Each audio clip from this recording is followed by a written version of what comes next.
Pikipiki ambazo tumegawa kwa awamu ya kwanza, lakini awamu ya pili zitakuja pikipiki nyingi sana. Nadhani hiyo ahadi nilitoa hapa Kigoma kwenye kampeni ya ufunguzi wa kampeni ya mbunge Baba Levo. So soon pikipiki zinakuja zile za mkopo, zinaendelea kuja nyingi zenye chapa ya King Day. Na masharti yakoje? Masharti unalipa kidogo ndani ya miaka miwili. Unakumaliza mkataba wako, pikipiki inakuwa hapa.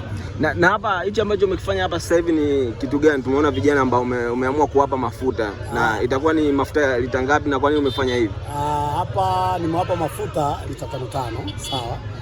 Lakini pia ni kwa ajili ya shukrani, kwa sababu tulikuja kuomba kura. Nilikuja kuomba kura kumwombea mbunge wangu, rafiki yangu Baba Levo, ambaye pia ni balozi wangu wa King D. So kwa hiyo nimekuja kuwashukuru, alafu kuwashukuru pia kwa sababu wao pamoja na tuna mawakala Tanzania nzima, lakini wao ndio watumiaji wa mwisho. Kwa hiyo nimekuja kuwashukuru kwa niaba ya bodaboda Tanzania nzima. Ndio maana nikaona ngoja nianzie nyumbani kuwapa mafuta watu wa Kigoma, lakini taenda baadhi ya mikoa. Yes, mimi ni mtu wa Kigoma, mzaliwa wa hapa, kwa hiyo imebidi nitoe love kwanza. Tuko hapa. Jamani, msichukue bwana wewe. Acha msichukue bwana.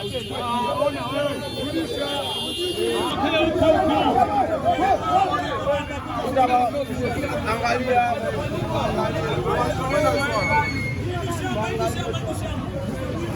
Shamba kalime.